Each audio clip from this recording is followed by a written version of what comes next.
There's a tree in the Brazilian rainforest that bleeds fuel. Not sap, not resin, fuel. You drill a hole in its trunk, insert a tap the same way you would tap a maple for syrup, and what flows out is a hydrocarbon so close to diesel that you can pour it directly into the fuel tank of a truck and drive. No refining, no distillation, no chemical processing. 40 liters per tree per year. A Nobel Prize-winning chemist confirmed it in 1980. The petroleum industry generates $4 trillion per year drilling for what this tree produces for free. The research was shut down. The plantations were never built. The tree still grows in the Amazon, and you were never supposed to hear its name. The tree is Copaifera langsdorffii. In Brazil, they call it Copaiba. It grows throughout the Amazon basin and across tropical South America, Brazil, Venezuela, Colombia, Bolivia, Paraguay. It reaches 35 meters tall with a dense, round canopy. It lives over 200 years. It has been growing in South American soil since before humans existed on this continent. And for as long as indigenous people have lived alongside it, they have known what flows from its trunk. The Tupi-Guarani were among the first to document it. Centuries before Europeans arrived, they cut shallow incisions into the bark of the copaiba tree and collected the golden liquid that bled out. They used it as medicine. They rubbed it into wounds and watched infections clear. They swallowed small amounts for respiratory illness and felt their lungs open. They applied it to skin inflammations and saw swelling disappear. They did not know the chemistry. They knew the result. The tree bled something powerful, and everything it touched healed faster. When Portuguese colonizers reached the Amazon in the 16th century, they found indigenous communities using copaiba oil so routinely that it was as common as water in their medicine. The Portuguese took samples back to Europe. By the 17th century, copaiba oil appeared in European pharmacopoeias as an antiseptic, an expectorant, and a treatment for gonorrhea and urinary infections. It was traded across the Atlantic for 300 years. The Catholic missionaries who penetrated the deep Amazon documented it in their journals.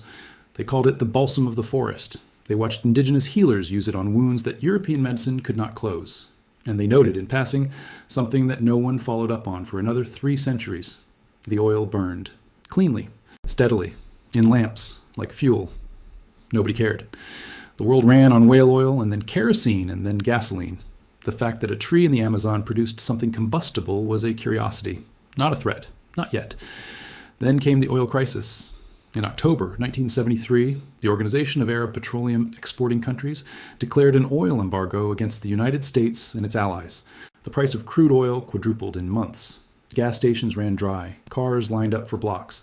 The American economy, built entirely on the assumption that cheap petroleum would flow forever, seized. Governments panicked. Research agencies scrambled.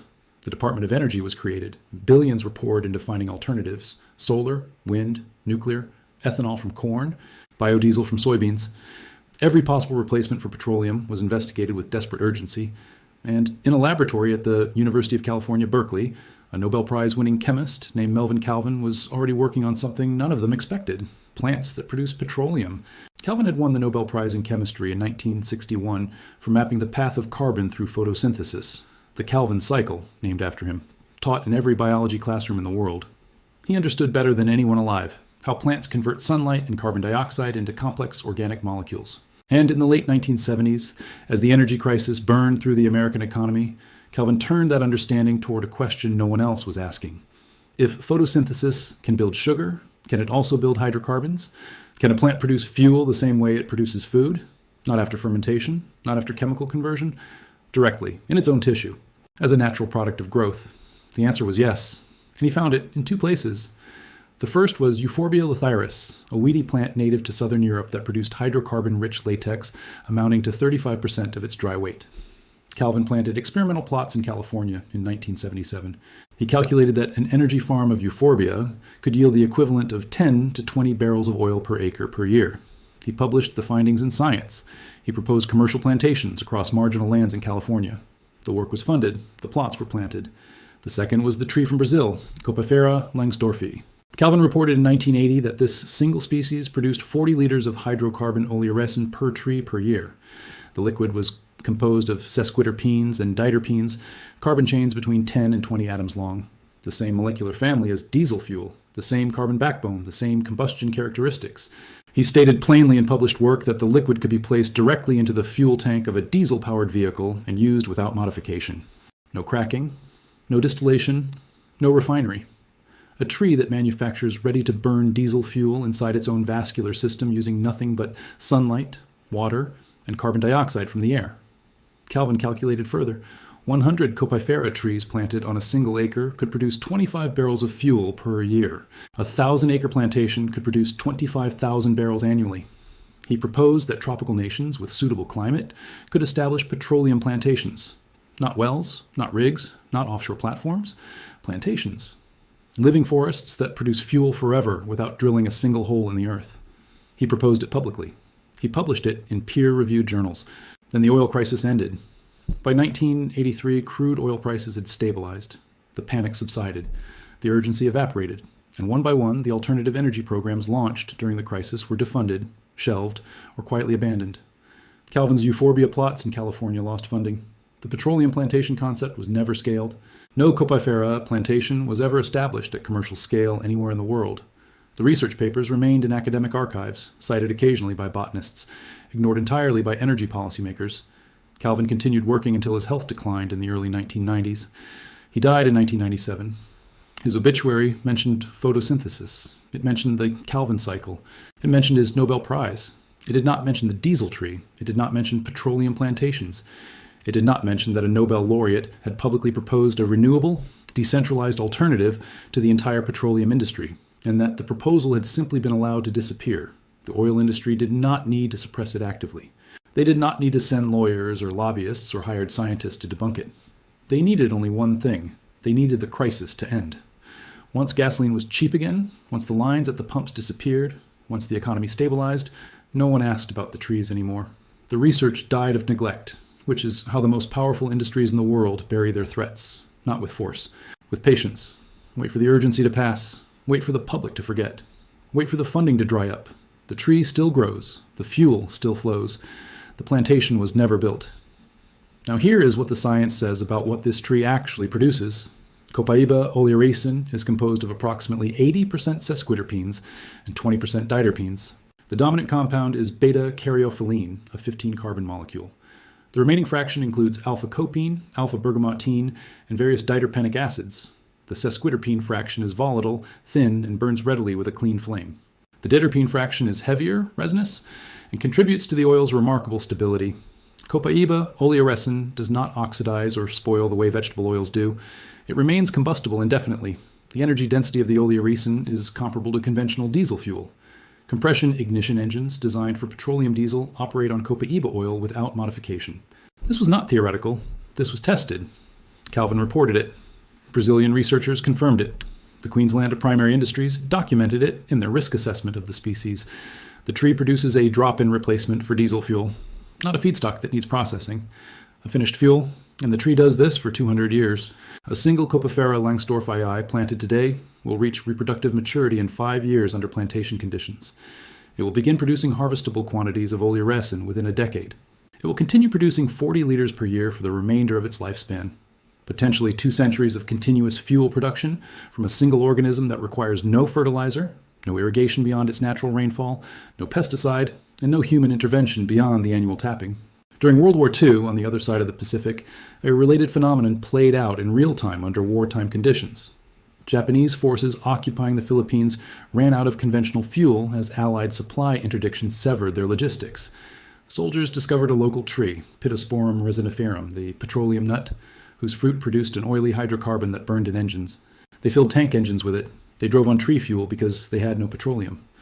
When American forces recaptured territory, they reportedly used the same trees to fuel jeeps when supply lines ran thin. 2 enemy armies burning fuel from trees under wartime conditions. Proof of concept delivered not in a laboratory but on a battlefield. The war ended. Petroleum returned. Neither nation cultivated the tree. The petroleum industry today generates over $4 trillion in annual revenue globally. The 5 largest oil companies alone reported combined profits exceeding $150 billion in recent peak years. The infrastructure, wells, platforms, pipelines, tankers, refineries, distribution networks, gas stations, represents trillions more in embedded capital.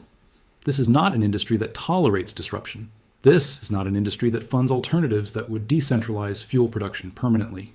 A tree that any farmer in the tropics can plant, tap, and burn, a tree that eliminates the need for every single link in the petroleum supply chain, is not a product opportunity for this industry. It is an existential threat. 25 barrels per acre per year from trees that live 200 years, that reproduce from seed that cost nothing to maintain. that require no refinery, no pipeline, no tanker, no offshore platform, no drilling permit, no geological survey. Just soil, rain, and sunlight. Plant 1,000 acres, and you produce 25,000 barrels per year. A single mature tree produces enough fuel to run a small generator for lighting and basic power in a rural household for an entire year. You cannot replace the American gasoline infrastructure with Copaifera trees.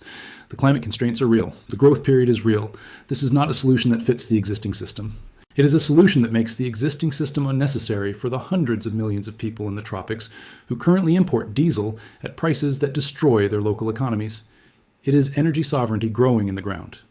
And it has been available since before the first oil well was drilled in Pennsylvania in 1859. The tree is still growing in the Amazon. The Tupi-Guarani still tap it. Bolivian communities still collect the oleoresin for medicine and for lamp fuel. Small farmers in northern Brazil still harvest it the way their grandparents did. A cut in the bark, a bucket underneath, and golden liquid that burns. They do not need a refinery. They do not need a pipeline. They do not need permission from a corporation or a government or a cartel. They walk into the forest, tap a tree, and carry fuel home. Melvin Calvin saw this. He documented it. He proposed scaling it. He was a Nobel laureate. He had the credibility, the data, and the platform. And the world let his proposal disappear into the archives of a university library where it sits today, unsighted, unfunded, unrealized. While $4 trillion flows annually through an industry that drills holes in ocean floors and ships black liquid across 10,000 miles of ocean to do what a tree does in its own trunk for free. The tree does not need a subsidy. It does not need a patent. It does not need a refinery or a stock ticker or a quarterly earnings call. It grows. It bleeds fuel. It has been doing it for millions of years. And it will still be doing it long after the last oil well runs dry and the last refinery rusts shut and the last tanker rots at anchor in a port that no longer needs it. The Copaifera is still in the Amazon, still bleeding diesel into the soil where nobody collects it, still waiting for someone to plant the plantation that Calvin proposed 45 years ago, and that $4 trillion a year has made sure never gets built. If this vault opens something for you, subscribe and hit the bell. Every like and every share preserves what they tried to erase. The next vault opens soon.